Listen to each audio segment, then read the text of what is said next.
Hello, എന്തൊക്കെയുണ്ട് വിശേഷം? എല്ലായിടത്തും നല്ല മഴയാണ്. ഇവിടെയും നല്ല മഴയാണ്. ഞങ്ങളിപ്പോൾ വയനാട്ടിലാണ് ഉള്ളത്. നല്ല തണുപ്പും ഉണ്ട് കേട്ടോ. അപ്പോൾ ഈ ഒരു തണുപ്പുള്ള സമയത്ത് ചക്ക കണ്ടപ്പം ചക്കപ്പുഴുക്ക് കഴിക്കാനൊരു കൊതി തോന്നിയിട്ട് ഞാൻ ഉണ്ടാക്കുകയാണ് കേട്ടോ. അപ്പോൾ ഇത് എനിക്ക് വേണ്ടി മാത്രമാണ് ഉണ്ടാക്കുന്നത്. ഇവിടെ ഏട്ടനൊന്നും കഴിക്കില്ല. അപ്പോൾ ഇത് ഞാൻ ഉണ്ടാക്കുന്നൊരു രീതിയാണ്. ഞാനിപ്പോൾ പ്രഷർ കുക്കറിലാണ് ഉണ്ടാക്കുന്നത്. നമുക്ക് ചെമ്പിലൊക്കെ വേണമെങ്കിൽ ഉണ്ടാക്കാം. ഞാൻ പിന്നെ എളുപ്പം നോക്കിയിട്ട് പ്രഷർ കുക്കറിൽ വെച്ചു എന്നുള്ളൂ.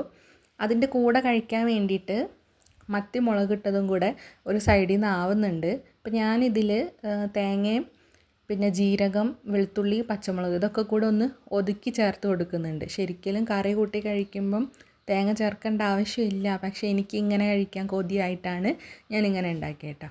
അപ്പോൾ ഒരു സൈഡിൽ മത്തിക്കറിയായി, ഇവിടെ പുഴുക്കുമായി. അപ്പോൾ അത്രയേ ഉള്ളൂ. ഇനി ഞാൻ കഴിക്കട്ടെ. അപ്പോൾ ബായ്.